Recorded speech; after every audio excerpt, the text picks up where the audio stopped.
আমরা আজকে চিন্টু চিন্টুর খাবার রেডি করব। তো ফার্স্টেই আমরা নিয়ে নিয়েছি ভাতের ওপর শসা আর গাজরটাকে স্টোরভাবে কেটে নিয়েছি। এখানে আমরা কয়েকটা দিব ভাবে।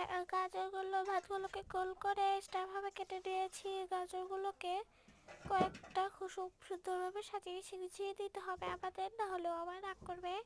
তারপরে আমরা এখন দেব চিকেন বল, চিকেন রাইস বল। এখানে আমরা চিকেন রাইস বলগুলোকে গোল গোল করে ভেজে নিয়েছি। তো এখন এগুলো দিয়ে দেব কয়েকটা, মানে এখানে 8টা দিয়ে দেবো আমরা। তো তারা এটাও সুন্দর করে সাজাতে হবে, না হলে ওরা করবে। তারপরে আছে টমেটোগুলো খুব ছোট ছোট বাজার থেকে কিনে এনেছি। টমেটো দিয়ে দেবো 6-8টার মতো। তো টমেটোগুলো ভালো মতো ধুয়ে তারপরে আমি এগুলোকে দিয়েছি ধুইতে।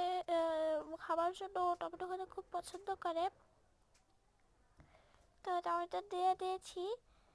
এখন টমেটো কমিয়ে দেবো, বেশি দিলে আবার খাবে না। এখন চিংড়ি মাছের এইটা দিয়ে দিয়ে চিংড়ি মাছের পাছাটা দিয়ে দিয়েছি। পাছাটাকে কেটে আলাদা করে দিয়ে দিয়েছি। হ্যাঁ, ভালো মতো দিয়ে দিচ্ছি। একটা বাইরে পরে কেটে থাক, পরে দেবো রে। এখন দিয়ে দিচ্ছি ভাতের উপরে সর্ষের ওই এটা দিয়ে ইয়ে। তারপরে ভাতের উপর সর্ষের ওই কাকলেটটা দিয়ে দিয়েছি। উপরে একটা চিংড়ি মাছের লেয়ার দিয়ে দিয়েছি।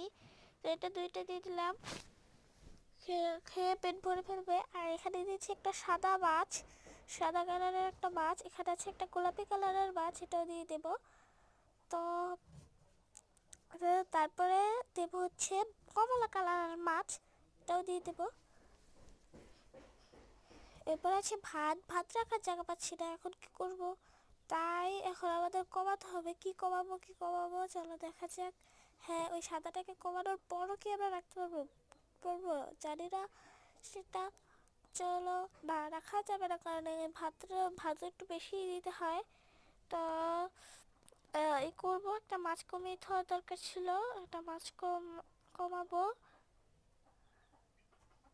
আরে যা, কি করি এখন।